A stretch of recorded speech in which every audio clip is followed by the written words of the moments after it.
Welcome to Boundless Pursuit, a weekly podcast providing motivation, entertainment, and education to anglers and outdoorsmen. I hope that the stories you'll find here will encourage you to chase your passion more fervently, to open your mind to new opportunities and perspectives. Your engagement and feedback is critical to the growth of this show, and I would love to hear your suggestions on topics or potential guests. You can reach me at boundlesspursuitfishing@gmail.com or at my website, www.boundless-pursuit.com. That's where you'll find all related articles, media, and merchandise. Please remember, the show will gain traction from your support. Be sure to like, comment, and share this podcast to your friends and connections. I'm your host, David Graham. Now let's get on to today's episode.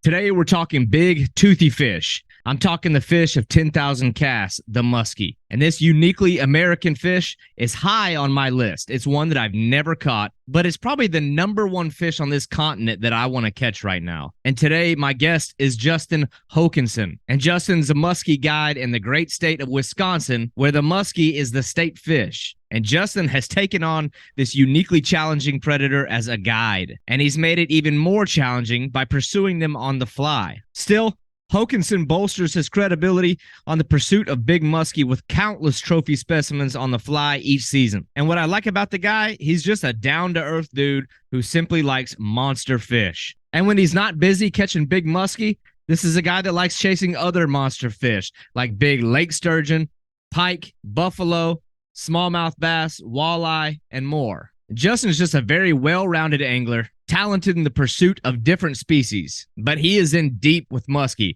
so it was great connecting with the guy and learning more about his fishery, his business, and his passion for big muskie on the fly. This is Muskie Fly Fishing Guide, Justin Hokanson. Sounds good. We're just kind of ease into it, but Justin Hokanson. I don't want to butcher your name, but you're my muskie guy, and you got muskie in the background. You got the man cave, and man, I knew when I started this podcast, it's like, I want to have like a real diverse, collection of anglers, diverse collection of species, topics, and obviously when you talk about like the North American frontier of fish, the muskie is kind of like one of those. I don't know. For me, everybody's got their hell. There may be people that consider them trash fish. I don't know.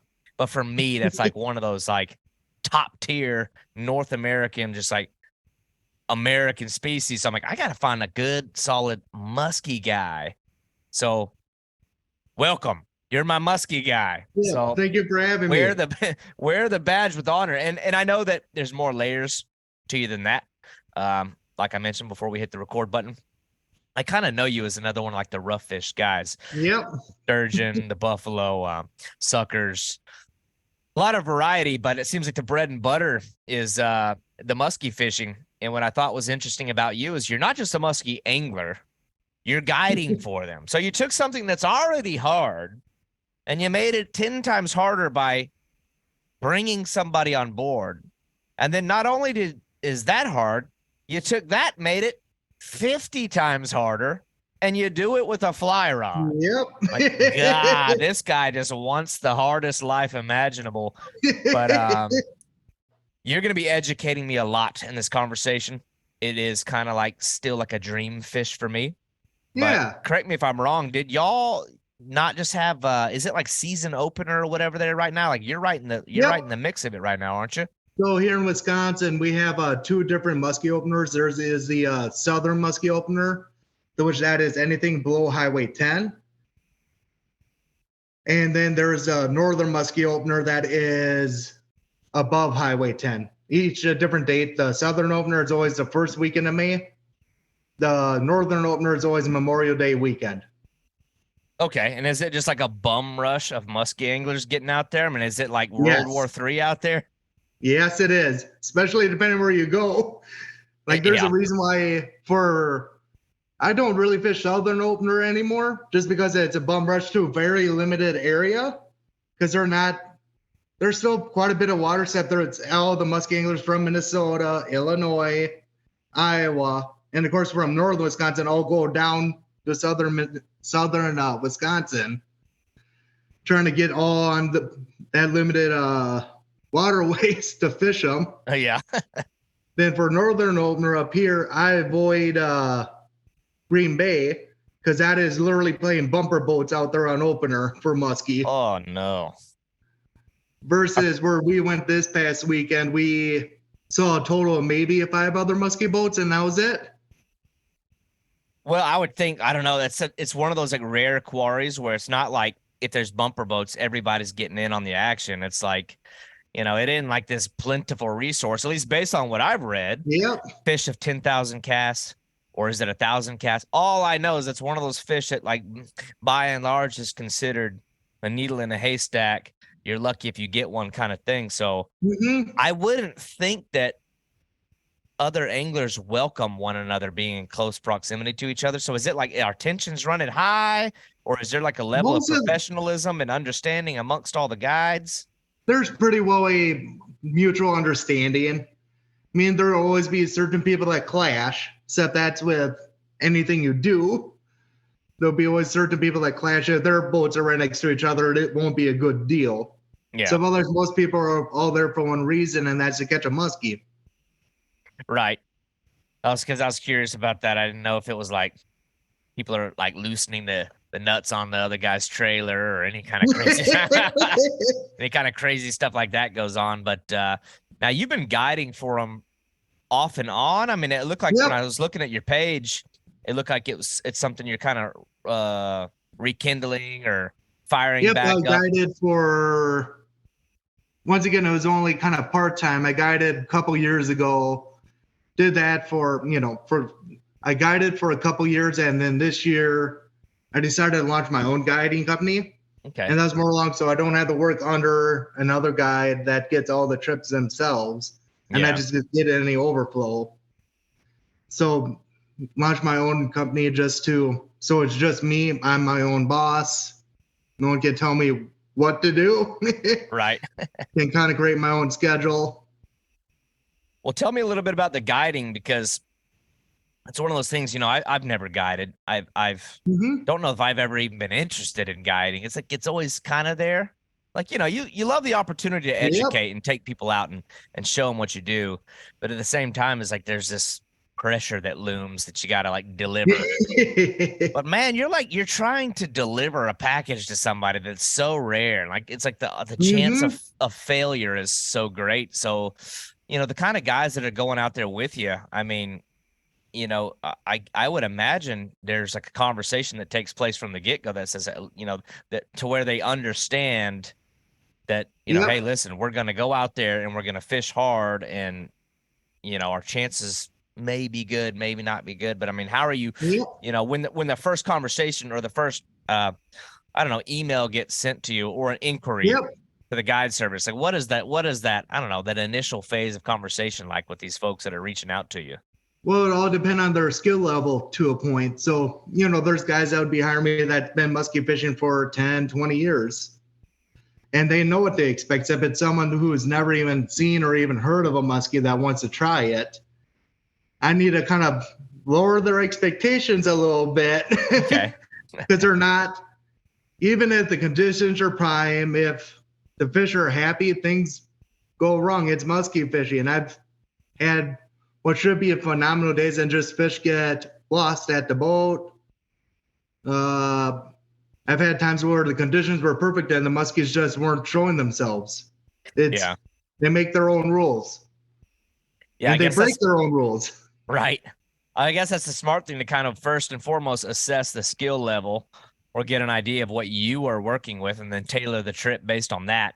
But yeah, I can totally see that. But so you're based out of Wisconsin, right? Tell me about just the fishery as a whole, because I'm not super familiar. Like, when I think muskie, I know guys that catch them in Chicago. I know guys that catch them further east of there, up into Quebec and Canada.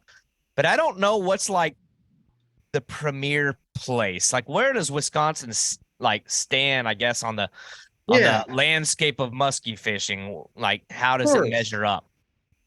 So Wisconsin, our state fish is the muskie, so that's kind of the first little hint towards. So the way I'll word it is Wisconsin is a great place for numbers.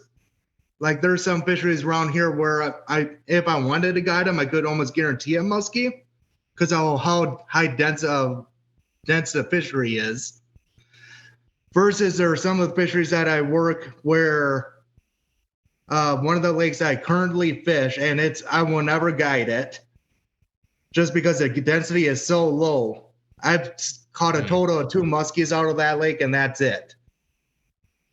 So you won't guide it if there's too many fish in it, and you won't guide it if there's too few. You got to find that like sweet spot in the middle. That's kind of where I'm at. I guess I could see why on both of them. I guess, I don't know. Like what's the reasoning behind an area that's just super fruitful? Is it just to protect and not blow out the fishery or what? It isn't. It's a little bit of that, except for me, it's almost musky fishing isn't supposed to be easy. And that's where I more along come from. Like I'll be mostly guiding on lakes, and all the lakes I guide have 50-inch muskies. That's kind of the top tier. Once you cross that magic line on the bump board, you're probably getting a replica like one of these guys behind here. Yeah. I will not guide a fishery if it does not have a chance at 50 inchers. That's pretty cool. So I know that's like the trophy mark, but okay. So there's a lot of muskie, clearly, if it's your state fish, and clearly there's big ones. And I know a couple of other Wisconsin guys. I had Justin Hinkledye was on here recently, and he's a Wisconsin guy. And he's just catches all kinds of fish, muskie among those, but guiding for them. So I guess there's a season for them. So now does that mean that there's a time period that you're not allowed to guide for them, or is it a time period where it's just, okay. So what are you doing in the off season? Are you guiding for other things, or what? So during our off season, it all depends on where an off season is. So from where I'm at, most of my waters are above Highway 10. So it'll be from Memorial Weekend to we ice up. Which ice up all depends on what the weather wants to do too. Except typically I'm fishing until end of November, sometimes into December. All depending on what the weather decides to do. So during my off season, I do work a full-time job, except when I'm not working, I'm on Google Maps looking at new areas, trying to think, okay, that lake looks good. I'll go here, check that out during the off season, see if the structure's as good as it looks. Spend time on the DNR website, trying to see what lakes are stocked, which lakes are not stocked, which ones do not have muskie, which ones do have muskie. Yeah. Because there are a lot of lakes and rivers here in Wisconsin that, if you look at the website, do not have muskie. For people listening, I'm putting the do not in air quotes, because I found here in Wisconsin, I'll fight the argument. There are just as many musky rivers and lakes as there are trout rivers in Montana. Oh, wow. That's interesting, because that's what I was thinking. Like, I don't understand too much the concept of like the seasons there. You don't get a lot of that in like the South where I'm from. No. So I'm like, if you're guiding for them, I would think that like those like off seasons are critical time periods to kind of like scout your waters, figure out where the fish are at. I mean, are you allowed to do that, or is like you're not even allowed to pursue them? You're not allowed to pursue them, except there will be other things. So before muskie opens, I'll be primarily guiding smallmouth. So we're allowed to. This just happened in the past couple of years where Wisconsin now has a year-round smallmouth bass catch or release fishery. Now, the fish themselves, are they like? Is that, again, I get caught up on that. It's like, you want to know where they're at so you can stay on the bite. I mean, is this a fish that's like constantly moving, or are they kind of like a territorial, like they kind of stay in a specific range? Like, are there like, I'll say it like this: are there certain fish that fish? Like you've seen that fish, that's where Big Betty lives, and that's where Giant George is over there. Like I know some it's species. Funny you bring that up. So the way it works, most smaller fish, when I say smaller, I mean less than 47 inches. They'll travel a little bit more. Okay. And this will vary fishery to fishery to a point too. Except for everything that I personally fish and guide, there are big fish spots, and there's going to be the same big fish there year after year. The only reason they would leave is one, they died, or two, an even bigger fish beat them out of that spot. Okay. Yeah, that's a pretty gnarly thought to think of, that they're like have that kind of like social structure, that like pecking order. To know that when you catch a big one, you caught like the champion of that area. It's a pretty cool thought. Because that's what I was thinking. I'm like, and I want to kind of dive into the guiding thing a little bit, because I'm like, man, it's just, it's such a challenging thing, but then like you're fly fishing for them. So tell me a little bit about the approach to chasing this fish. Let's say if you're on the boat with a client. Yep. I mean, what is, I guess during the peak season, what is like the search pattern? What features are you looking for? I'll say while you're actively working the fish, like what is the nature of the conversation between you and the person that's with you? Yeah. The experience, because I'm trying to like visualize the experience a lot, because I think people will want to know, but I know myself, like this is something I want to do within like the next year. Yeah. And I'm like, I want to like kind of get the juices flowing on this musky thing, because it's like and I feel like it's one of those species I need to catch before I start like traveling out of the US. It's like you gotta like pay your respects to your like keystone species, right, before you do that. But anyway, I'm throwing myself off track here. But again, just the nature of the trip, the approach, like how are you sight casting for them, or is this blind casting with a fly rod? So I would say 90% of the time it'll be blind casting. There are rare chances at sight fish muskie, except that's more of a right time, right place kind of a deal. And with the lakes, it'll be a little bit more different versus the rivers. The rivers and lakes fish completely different in that sense. So in the early spring, both the muskies in rivers and lakes will be up toward shallow water. By that I mean 5 feet of water or less. Okay. Because they're the muskies we saw this past weekend, some were still spawning, some were just got done spawning. So they're up there getting their deed done. Then after the spawn, they'll kind of hang out there, build up their feed. And I'm willing to bet with the way the temperatures are setting up this year, they're going to move deep here pretty soon. They're going to move offshore and move more into that 15, 20-foot range for depth in lakes. Versus rivers always kind of be, if you've ever fished a river, you'll be fishing eddies, you'll be fishing kind of classic brown trout structure, big brown trout structure. Down logs, big boulders, big holds, anything where there's a little bit of slack current. There are times when muskies will fight heavy current, but it isn't often, and that's typically when it's extremely hot.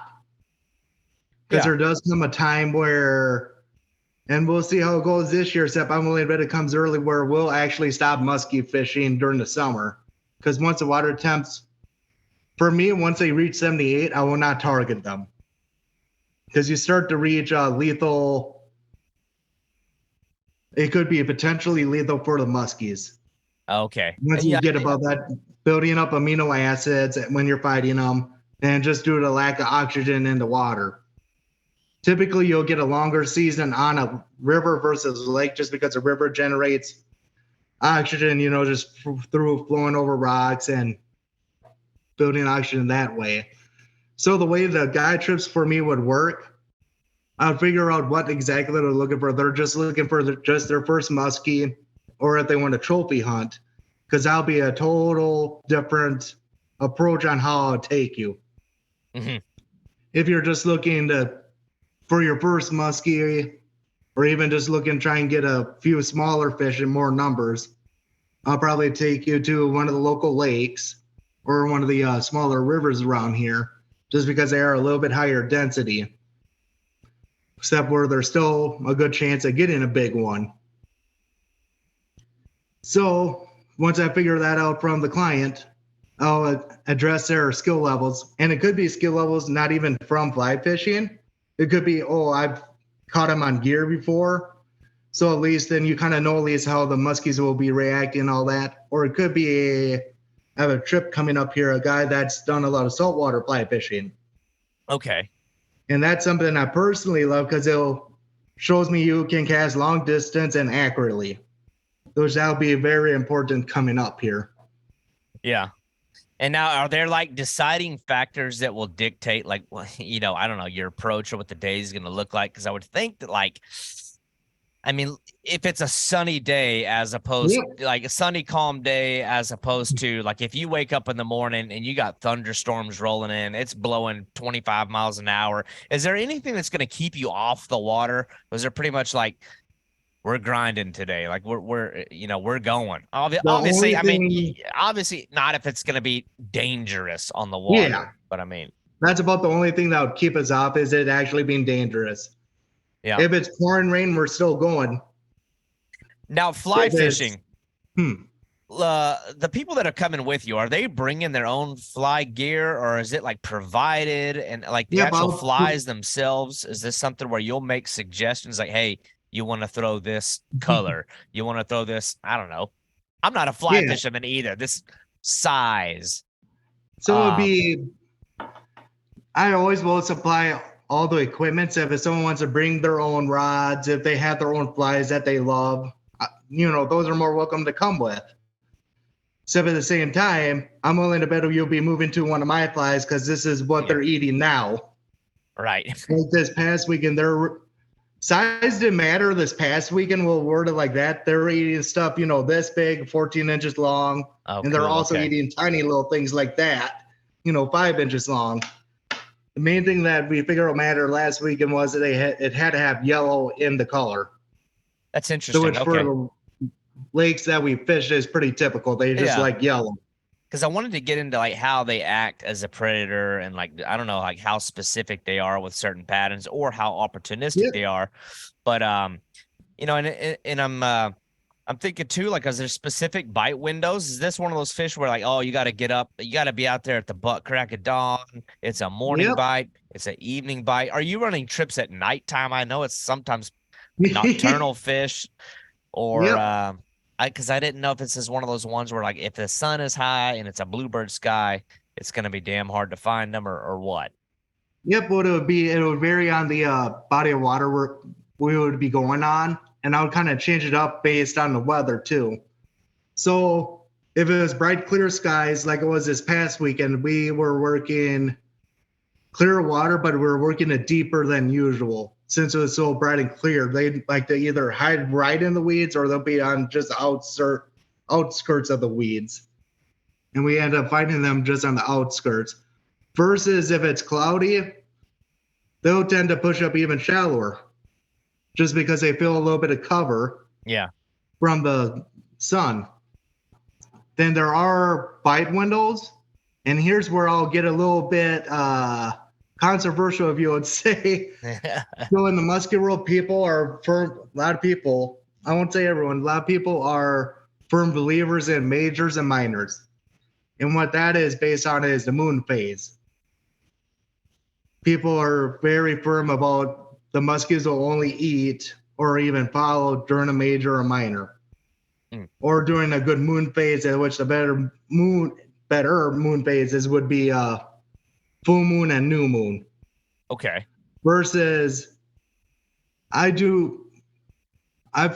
from my personal experience, I've figured out that it very much depends on the body of water you're on.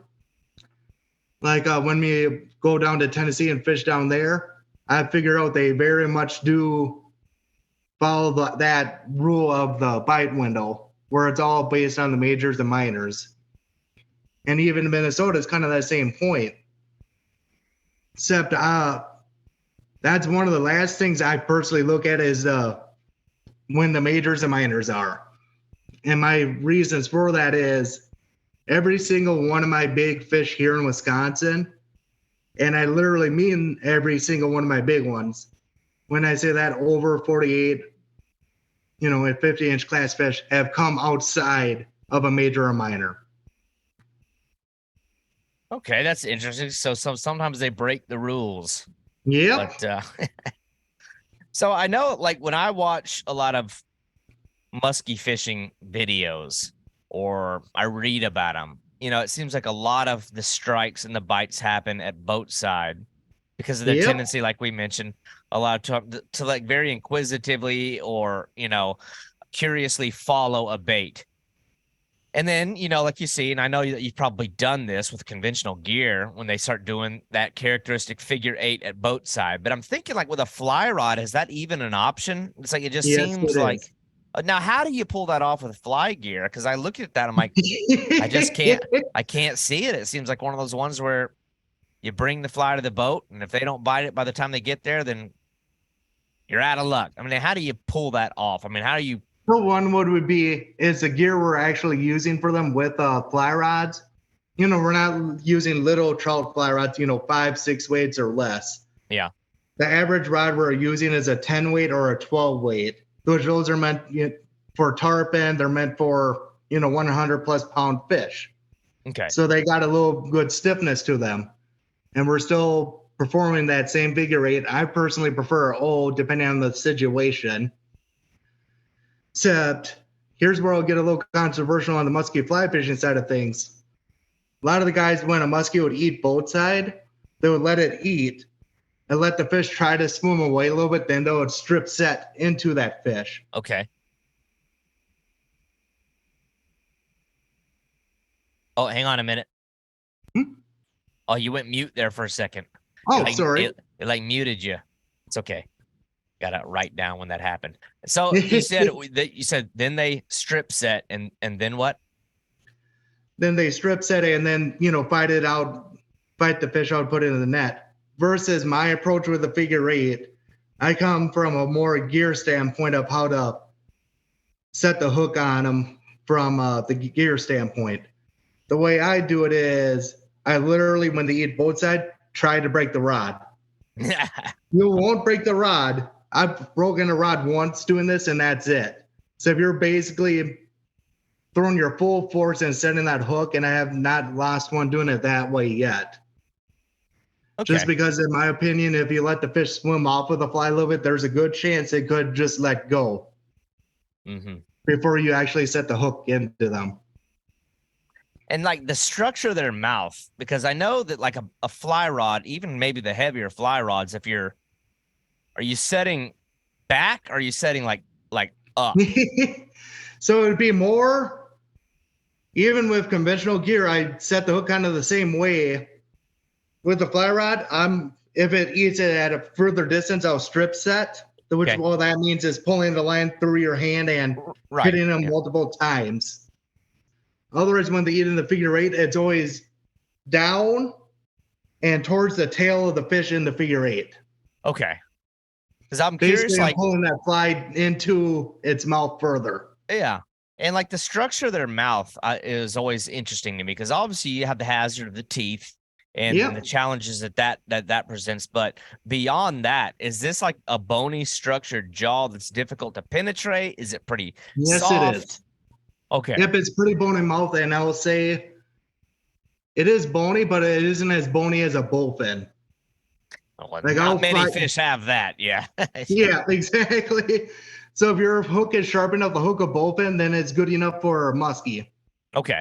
And I personally go through and sharpen all my hooks, the hook file or a metal file. Basically, it's sharp enough. If I'm scared to drop it on my foot, then it's sharp enough. I got you. And then like obviously the teeth. I wonder, like, are these are really a hazard for cutting line, or is this more like a grabbing teeth? They are a hazard for cutting line.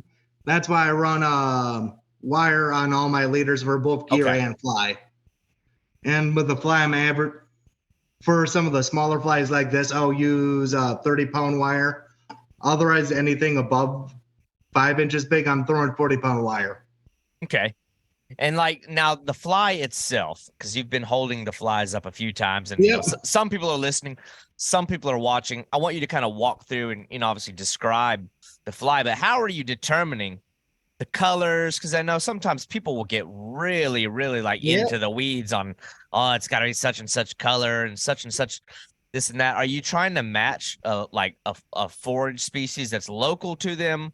Does it seem like it really matters? Like, I don't know how opportunistic they are, being that I'm assuming they're kind of like an ambush predator that's just waiting on something to go by. But how picky are they really being if something's pink or if something is perch colored? Yeah, how do you determining like these patterns? Of course. So it all depends on, my personal opinion is color doesn't matter. So of course, when you look through my boxes, you'll see, oh, I have a lot of browns and yellows. Oh, I have a lot of black and oranges.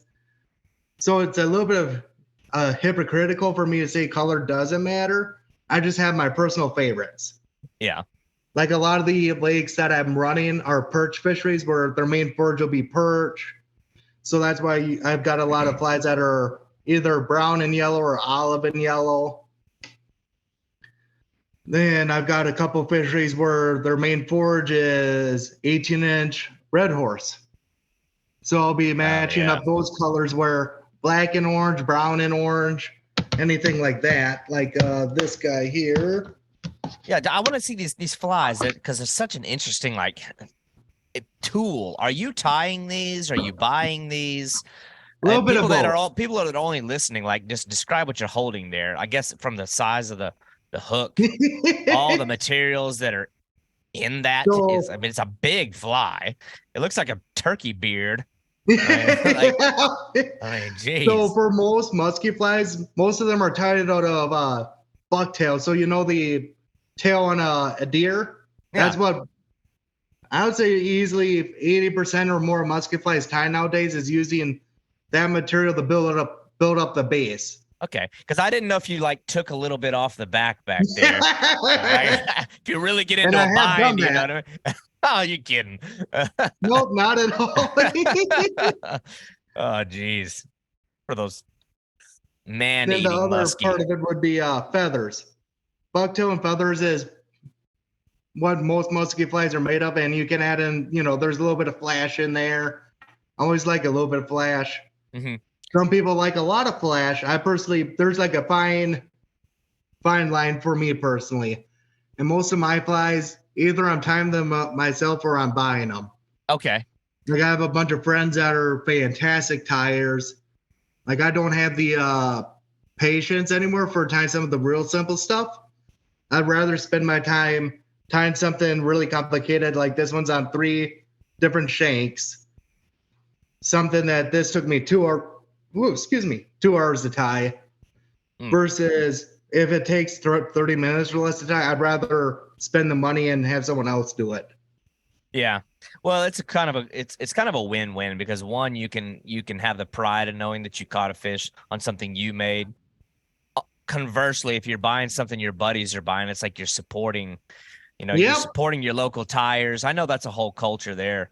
So that's pretty cool. Now, the hook itself, because I look at these fish and they're so big. I mean, that's what gets you. So that's the easy sell, you know what I mean? The size of the fish. And I'm just going to imagine something that's 50 plus inches. I mean, that's a formidable animal that probably possesses some real power.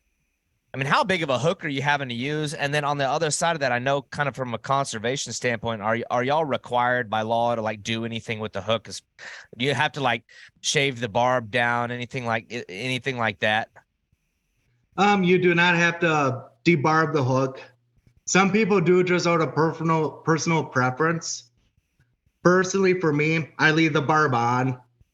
It's not going to do any harm to me or the fish. I've had plenty of these hooks in me. Yeah. So basically my rule is if I'm willing to have that hook in me, it'll be fine for the fish. Right. Because they're a hell of a lot tougher than I am. Yeah. Well, people throw those big giant bucktail spinners with multiple treble hooks in them too. So I guess I didn't even think about that. So it can't be too I'm sure they're not too strenuous or stringent on that. But on the other side of that, you're talking about a fish that's so big that what is the fight even comparable to? Because I see them jumping. I mean, is it like a very acrobatic fight, or the fight itself is more outrated like a smallmouth, where it's more bulldogging and they come right to the boat. Except then it's right around the boat. It's kind of where the chaos is. Yeah. Then most of the chaos from fighting the fish is through the panic, because you don't get to encounter these fish too often. So it's panic going for the giant net, then the panic of trying to get in the giant net. That's where things get entertaining, and you see some of the best in people and some of the worst in people. Because I think that is where, and a very important topic then comes up, because it's like, I know that proper fish handling is very much like in that community of anglers, like scrutinized, like you're holding it out of the water too much. You shouldn't hold it out of the water at all. The way that you're holding them, the way you're supporting them, is it vertical? Is it not vertical? But I also know that the nature of the fight is like get them to the boat as fast as you like, get that sucker in the net quick. But the quicker you do that, the more you're dealing with a green fish. Now you're taking the fight to shore, taking the fight into the boat. Now you got the potential of this thing flopping out and landing on the surface and smacking itself around. What is like your approach to like proper fish handling and ensuring that you're keeping yourself safe? I mean, if an animal that big can mess you up. It can mess you up, and then it can mess itself up. But like, what is, I don't know, man. Like, what is, I mean, I guess every fish is different. You only have so much control over it. But like, what is like the steps you take to kind of, make sure you're taking care of the fish, taking care of yourself, getting whatever photos or whatever you need just to get the hook out and all that stuff? Yeah, of course. So kind of my rule is I'm one of the guys that is get it into the net now, because I'd rather have that fish healthy, and even if it's still green, I'd rather deal with it in my hands than potentially, if the fight lasts more than a minute or two, it could lead to them to die after you release them. It could be lead to a post-release death. Yeah. Which is, so once it's in the net, the first thing I do is see where it's hooked. How well is it hooked? Either I'm grabbing a long needle nose pliers to unhook it, or I grab a hook cutter. I have Nipix hook cutters. The one we got last week, and first hook came out nice, and then we saw the second hook in it. It's like, yep, we're snipping that now. So caught all 3 hooks out the treble hook. Okay.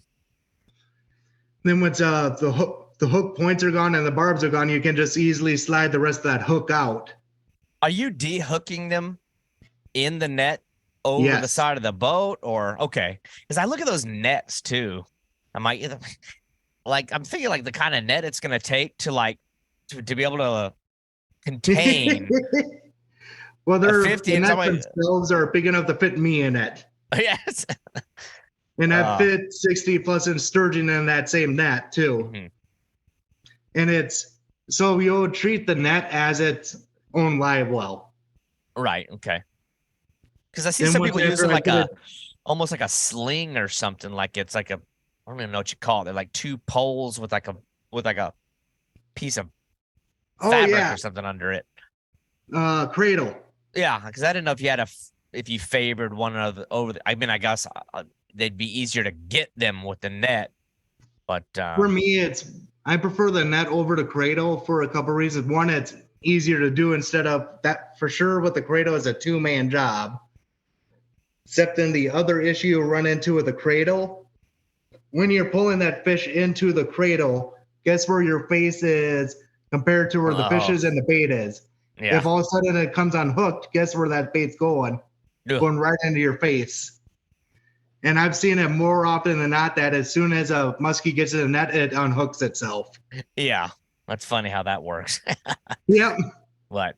So, and then like on top of that too, it's like, a lot of guys, it's like, you want to get those measurements. You want to get at least a length. Are you putting these things on a scale for weight, or is this more of a length game? It's more of a length game. I just run a 60-inch bump board, and that's controversial enough as enough. Some people don't measure it at all anymore, or they'll use a floating ruler in the water and put it next to it. For me, I prefer the bump board just because it gives me an accurate measurement, and I can do that in literally a second. It's like, okay, 44 inches, get up for a picture, boom, boom, back in the water for the release. You're probably caught enough of them by now that like I get this way with like bowfins, the same thing for me, Yeah. or like a long nose gar, where it's like you want that 30-inch bowfin, you want that 50-inch long nose gar, but after you catch enough of them, you know if it's even worth measuring. Yep. So like I didn't know if you're even entertaining measuring a 40-inch fish, or if it's for a friend or a client, I will. For me personally, if it's not even close to 50, sometimes they don't even get a picture. Yeah. You got a pretty good gauge with the eyeball. Oh, yeah, that's like 50.025. Yep. Like, yeah. Oh, geez. Like a good example, that was one of my buddy's first muskies. You wanted to measure and all that, and I told him, it's 34. And, I told him it's 34. You put it on the bump board, 34 and a half. What difference does that half-inch make when it's at air quote small? Right. Now, are you taking like a really like detailed and scientific approach to this? Like, I know my buddy Andrew Ragas, who does a lot of musky fishing as well.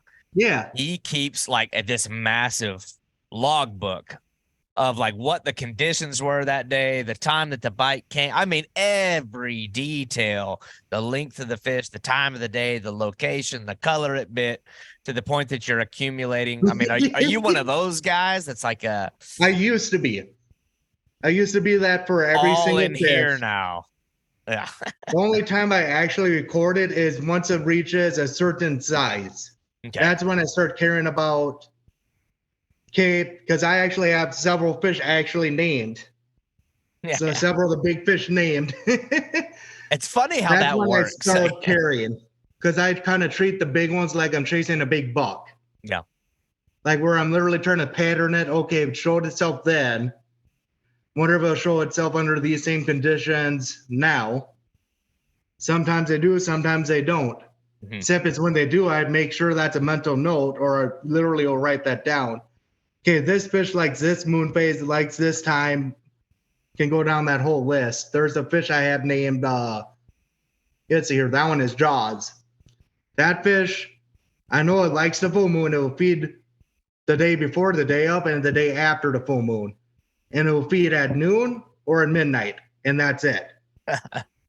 How are you identifying it? Like, does they have a distinct pattern, a scar? Some of them will have a distinct pattern. That one specifically, it's the biggest one in that river that I've ever found. So I know it's the same one. Another guy knows about it has described it as a fish. You see the head and it keeps going and going and going and going. Oh, there's the tail. Jeez. A lot of it is spot and size, and some of them, they're muskies. They beat up on each other, or some of them have a unique scar. Yeah. Yeah, that's funny.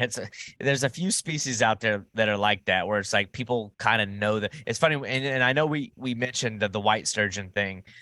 That's another one. It's like when I was out there, like the locals kept referencing, like I was with my buddy Steve Carroll, and we were at this like local tackle shop, and he was having like sturgeon talk with this other guy, and he's like, "Oh yeah, but a couple months ago I hooked a bridge runner, and then God, what was the other one's name?"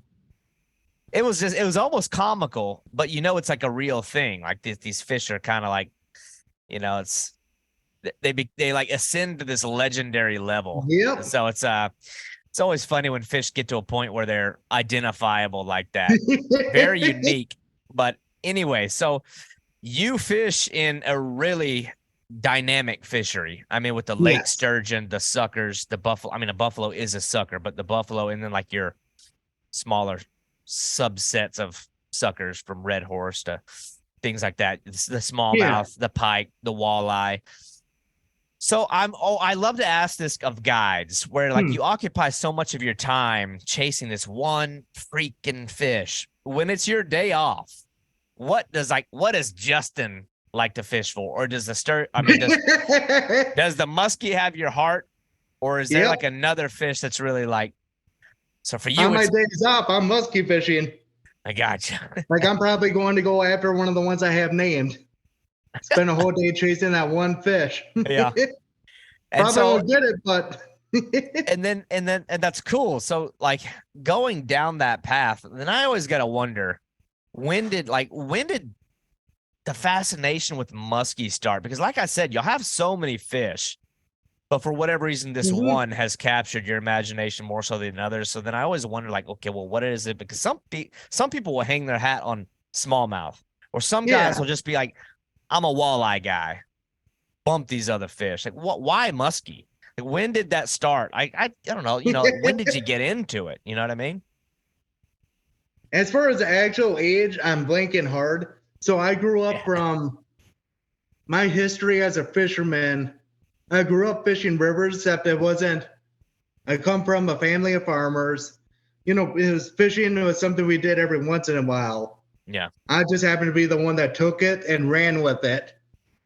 And the muskies have always been, I'm originally from southern Minnesota.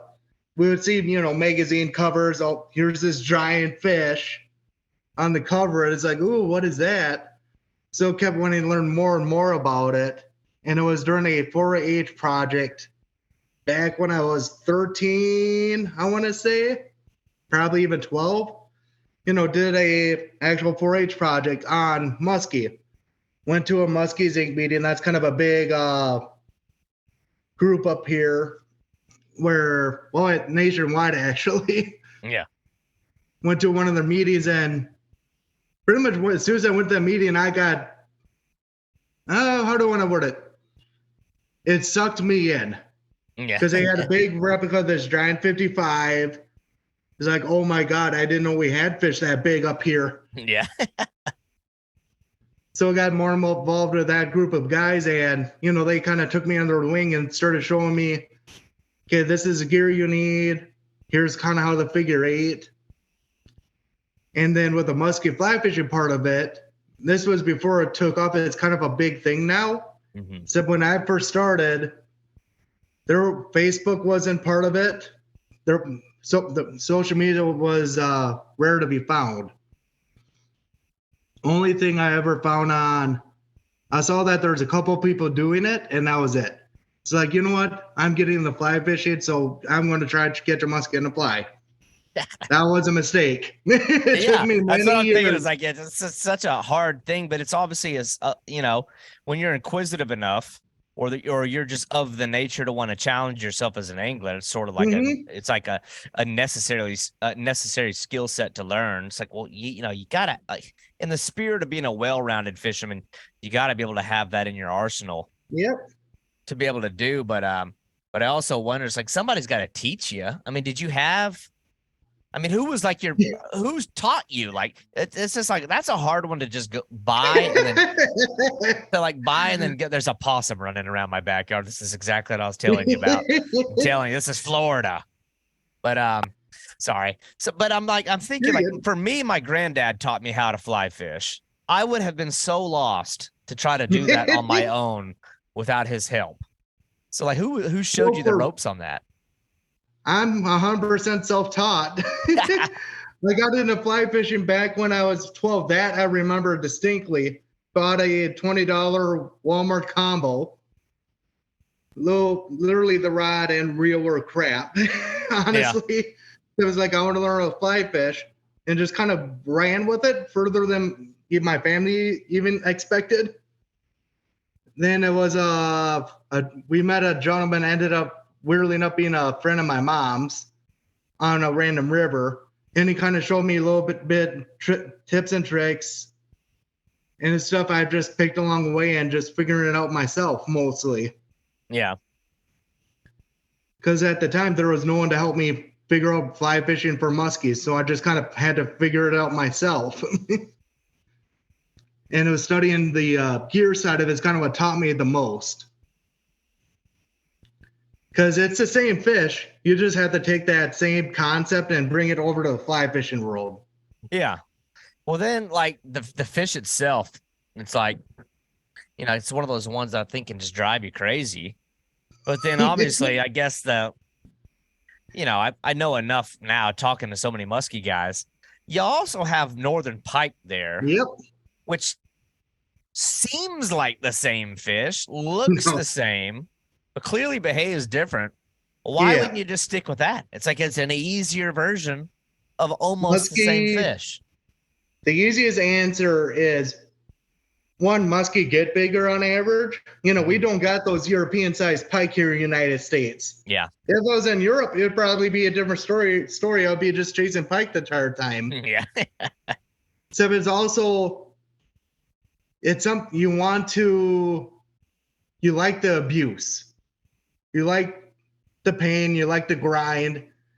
Because I personally do not like things that come easy. Yeah. If you're not willing to put into work, muskie are not the species for you. Because they will test you mentally and physically. Well, I can't imagine the heartbreakers that probably keep you up at night. Just thinking of like that. My few encounters that I've had with the fish, it was, I'll never forget it because these weren't big. I mean, these were not big muskie. They may have been 40 inches tops. But I do just remember, like, I don't know, man. I don't even know how to describe, like, the look of seeing one of those things coming across the top of the water.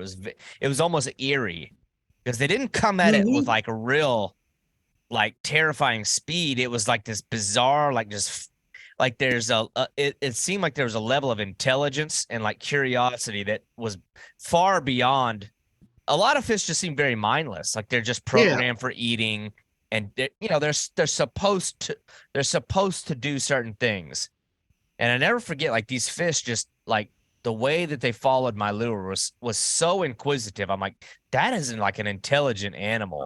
Like that is a puzzle that's requires being solved. Now there's probably people listening. They're like, this guy don't know nothing. Those are some stupid fish. I'm saying, and you'll always see the outliers that are caught on like a jig.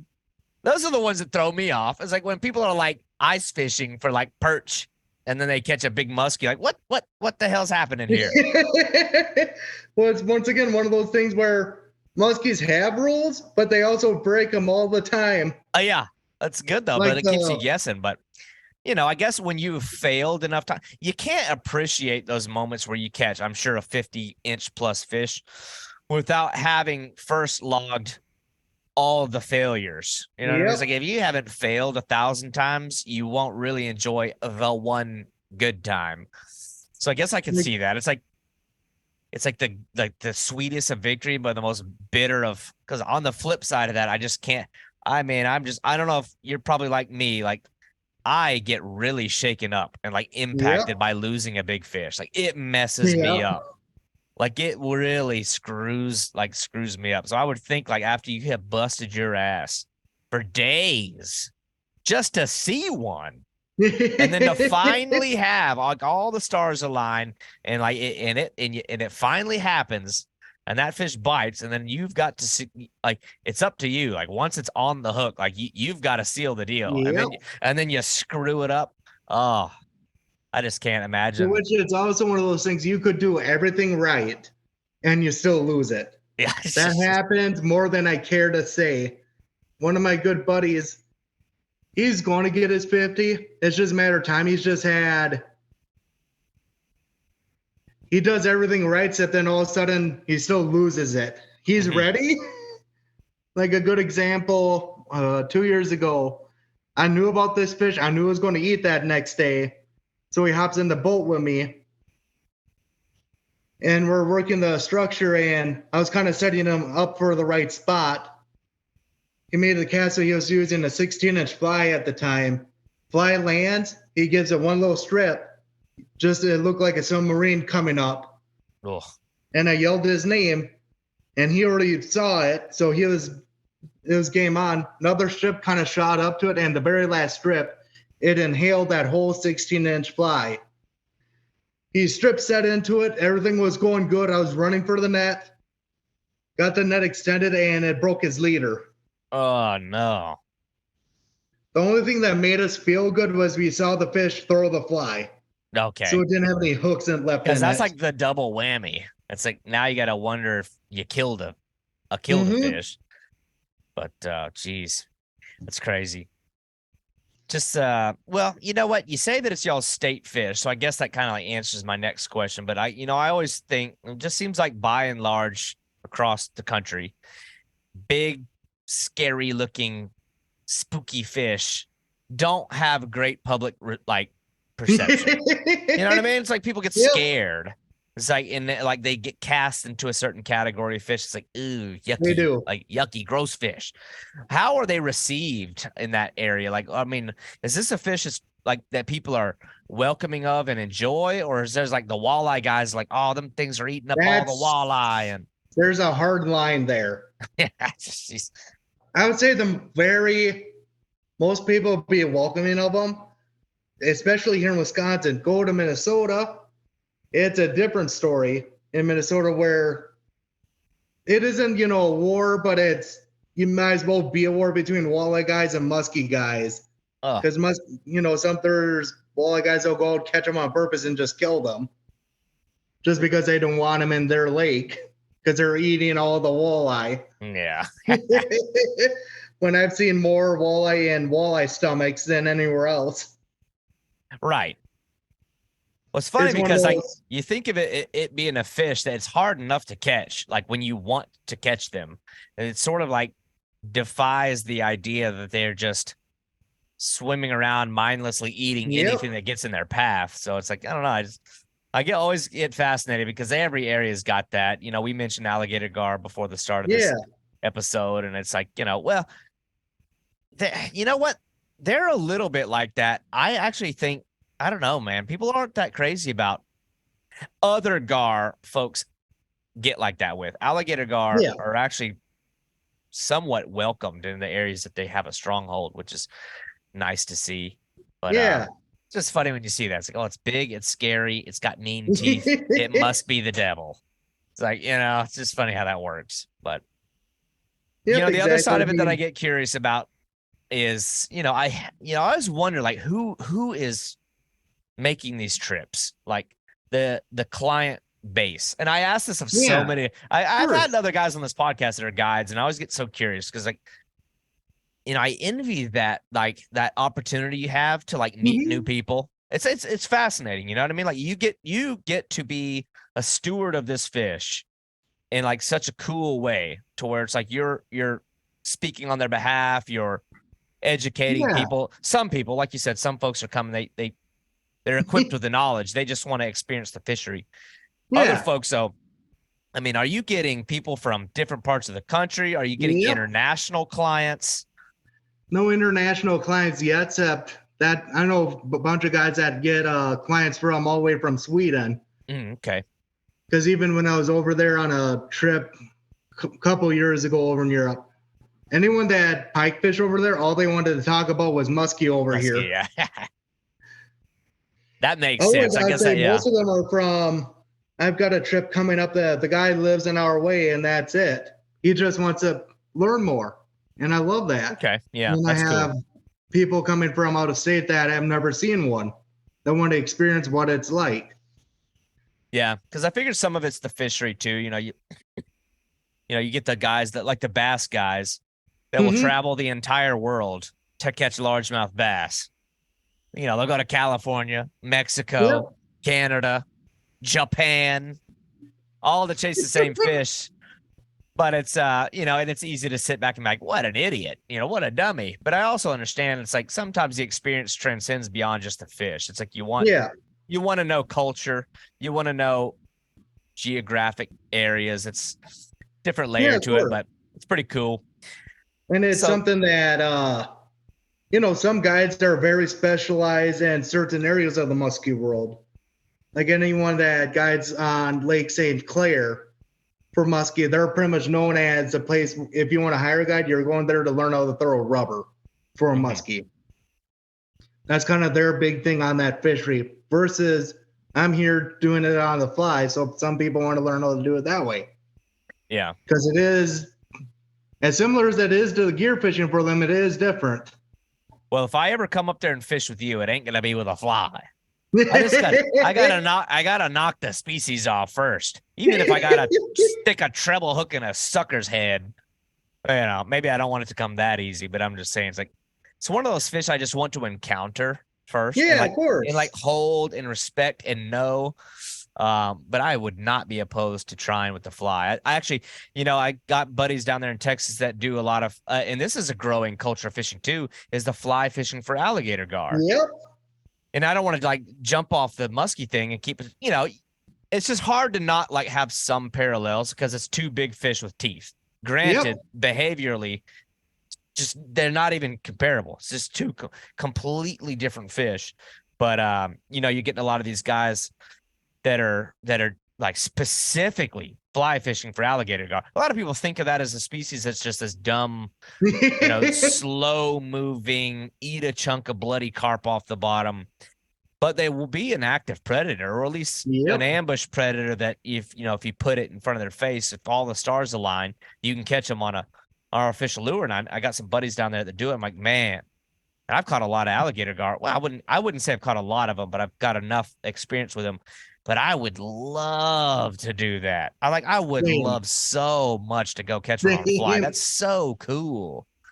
But anyway, so you're only able to even chase these things during certain windows. But I know you're a very well-rounded and passionate angler, and I know Musky has your heart. But there's got to be like a solid number two. Like when you can't chase the muskie, so, what's the other fish for you? Like what is like? Okay, honestly, what it is, and it only kind of started in the past couple years. Don't get me wrong, I love my smallmouth. Smallmouth bass always have a special place in my heart. That was what my first fish on a fly rod was. Mm-hmm. That's before muskie is what I like to chase. Except kind of the species that's my number two as of right now would be the lake sturgeon. Oh, yeah. That's more along because they get big, they fight like crazy, and I wouldn't say they're easy, except they're easier than muskie. Now, what the heck is the approach for like? What is the approach for that? I mean, is it meat that they're eating, or of course it's meat, but I mean, is it like? Is it fish? Is it worms? Is it like crustacean? What are they like? How are you finding them? Is it like catfishing? It would be similar. So it is kind of like catfishing. And what a lot of it is, I've had some opportunity to even sight fish them with a fly rod. You can't catch with the fly rod. That just isn't. I'll put it like this. I prefer catching a muskie on a fly rod. For the same reason, I prefer catching a sturgeon on a catfishing rod. Mm-hmm. For the gear rod for a muskie, the gear rod seems a little stiff for my personal like. I like a little bit of give to it. That's why I prefer the fly rod. Versus on the opposite end, the fly rod you need for sturgeon is almost too stiff compared to I'd rather use a fiberglass catfishing rod. Yeah, I like something that takes a little bit of the fight out of my body. Right. Because even when using the catfishing rods, I still had bruises all over my belly from fighting them. Yeah. Versus I caught a few on my musky gear rod, and that hurt. Fighting them was not fun. They're a fish I enjoy the fight on. But you can, did I hear you right? You can catch them on a fly rod? Yes. I don't think I've ever seen that. That's crazy. I can't even imagine that. What's that? I said, I can't even imagine that. That's nuts. I had no idea that they would eat that. That's like, you're blowing my mind right now. And it'd be very similar things to what I'm throwing on the smaller side, except smaller stuff for muskie is the exact same thing I'm throwing. Because they will eat live suckers on bottom too. Okay. And it's more along right place, right time. I was like, oh, here's a sturgeon and 2 feet of water. Wonder what happens if I cast it in front of it like I would a carp with a fly rod. Put it in front of it, and it just literally swam up to it and sucked up the whole fly. That's nuts. I would have never thought that. It's so interesting. But because that's another one of those ones that what interests me is the photos of them through the ice. Like I'm born and raised in the South. I like get uncomfortable if it gets anything below 60. I'm like dying of the cold. But I also know that like as like an adventure loving angler, it's like you gotta like have the experience of staring at a hole. Yep. In the ice and trying to pull a big fish through it. So that's like, it's like one of those fish that I went down this deep rabbit hole of like researching. Like I want to know about ice fishing. And then, and I'd seen your photos, but it's like, that's one of those ones, just like a muskie. I mean, everybody gets captivated by a big fish, but like it's such a big, like gnarly looking prehistoric, like monster fish. Are you guiding for those as well, or is that just okay? Yep, and that's so for here in Wisconsin, we only can fish for them in September. Oh, that's interesting. We have a very limited season. It's from the first weekend of September to the end of the month, if I'm remembering right. So what does your calendar year look like as a whole? Because everything's like sectored off. That's exactly how it is. I mean, so before muskies come along, it's smallmouth and pike. Okay. Then once muskies open up, it's musky until it gets too hot. Then I go back to smallmouth and pike. Then once it cools off again, I'll be doing musky until September hits. Then it's going to be a lot of sturgeon and musky. Okay. Then from October to it ices up, it's musky. Yeah, that's freaking crazy. Oh, it's a cool and like diverse fishery. You know, and I know you do some stuff with the buffalo and the suckers. That's probably just more for your own entertainment. You know, that's the thing, is I always wonder like what some of these guys get out to do on their own free time, but it's clear the muskies got your heart. But what I love, before I was so huge in the muskie, I was out there chasing all the air quotes weirder stuff. Like a species where I'm currently at that I don't have readily available that I dearly miss is bowfin. I love catching bowfin on the fly. Yeah. Same thing with big mouth buffalo, same kind of deal where there's just not a lot of them around here. That is an interesting one. The big mouth buffalo and even the black buffalo is one of those ones that, like, especially the big mouth buffalo, that's one I'd really love to see somebody crack the code on. I mean, I know a lot of guys that catch them, but you're talking about a fish that can get so astronomically big. And you just don't see people catching the really, really, really big ones. I mean, like the 50, 60, 70 pound caliber fish. I've only ever hooked one of those in my life, and it didn't end well.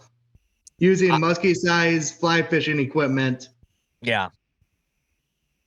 When it ate a little bunny leech, you know, about 2 inches big. Just swam over as it was drifting through the current and swallowed the whole thing. When I set the hook, it did nothing. It didn't even act like it was hooked. And this was with musky-sized equipment. Just sat there and just continued kind of swimming along. Then it decided to do a big barrel roll on the line. Once it realized it was hooked, hook popped out of its mouth and sent it right into my arm here. Oh, no. Yeah. That's such a weird species. It seems like there's all these like rules about them. You know, it's a filter feeder. They won't take a bait. But then you'll see constantly people below dams and spillways seemingly fair hooking them in the mouth with like twister tails and like little crankbaits. What the hell's going on here? And then, you know, guys like Tyler Winter, who's probably one of the only ones I've seen that, you know, gets them, I don't know, semi-consistently catching on things like an inflated, like air-filled worm. And then I've caught one in my life, and it just so happened to be like the biggest one I've ever seen. Like a 60-pounder. And I caught it on like a medium tackle, like small rod. It's the same thing. This thing freight trained so hard, I thought that I'd foul hooked an alligator gar. I was trying to catch gar bait, and I caught it on a range cube, like horse pellet. I'm like, I thought they didn't eat that. Yeah. So it's like, I don't know, dude. Like, you see the ones that the bow fishermen get, or like the spear guys or whatever, and it's like you see these giant fish. It's like, man, I would love to like see somebody really crack the code on that fish. And there's a lot of the black buffalo is the same thing down here in like the deep, deep south, like in like the bayous of Louisiana. The commercial guys and like the bow fishermen, again, they'll harvest these colossal giants around cypress trees and big oaks and black water with the Spanish moss hanging down.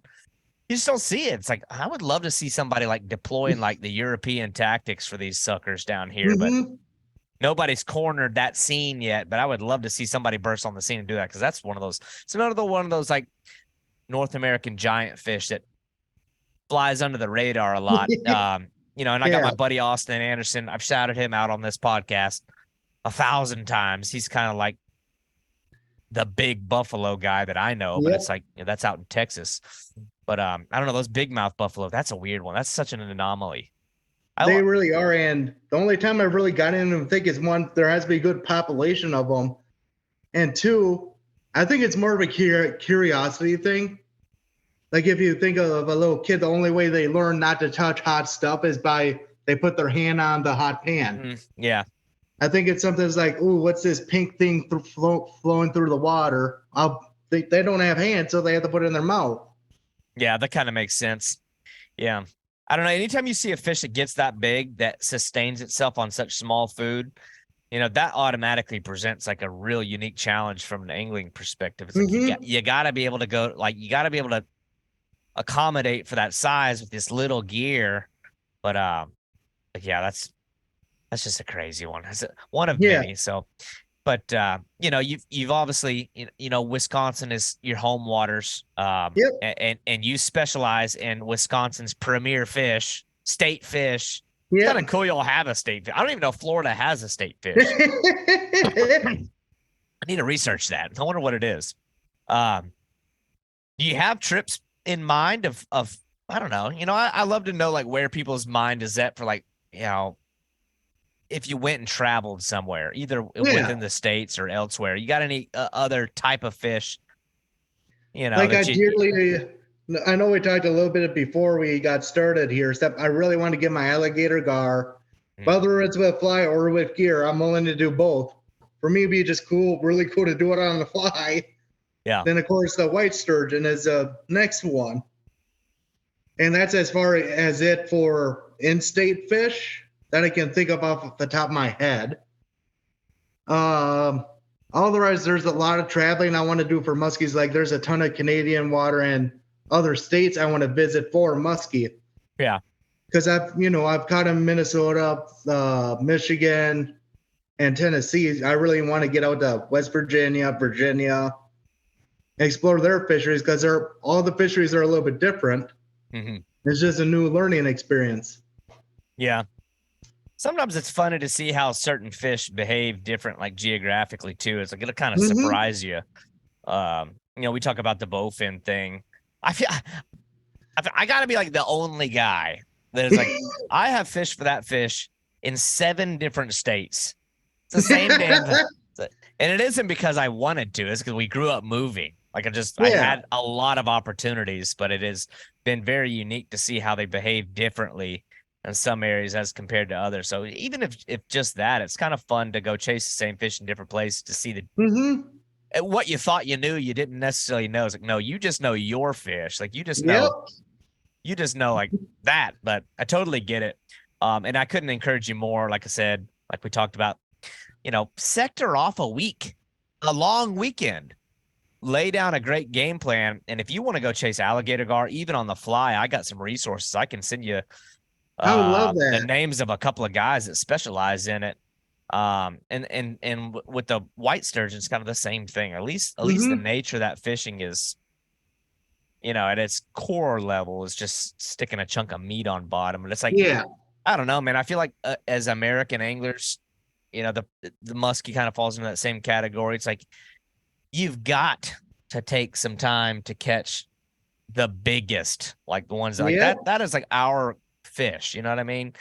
It's like, those are like 2 big, like mantle species that everybody's got to take time to go and knock off just to do it.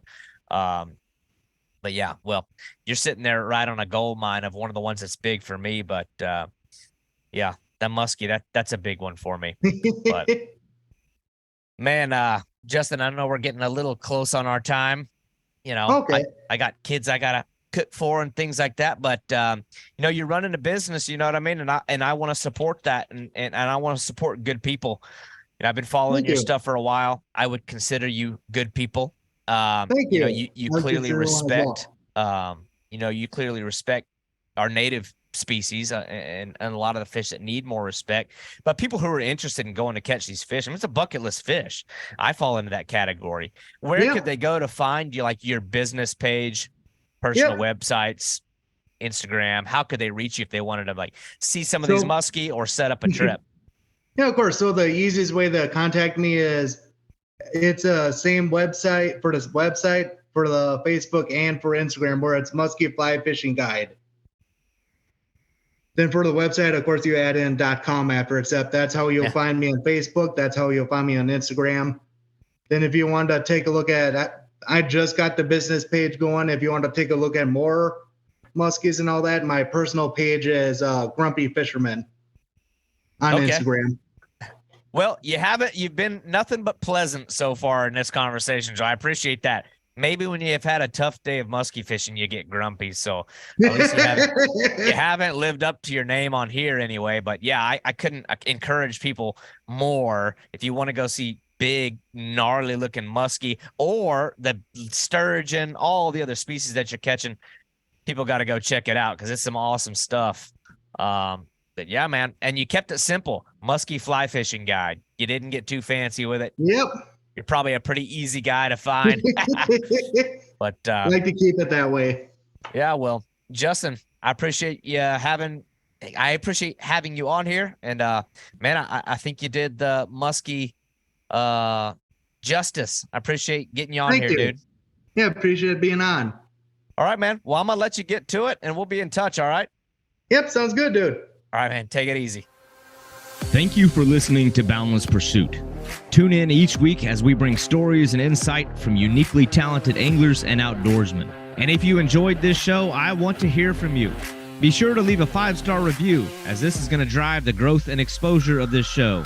And if you have feedback or guest suggestions, I would love to hear from you. And you can reach me at boundlesspursuitfishing@gmail.com. For all other collections of media and contact information, please visit www.boundless-pursuit.com.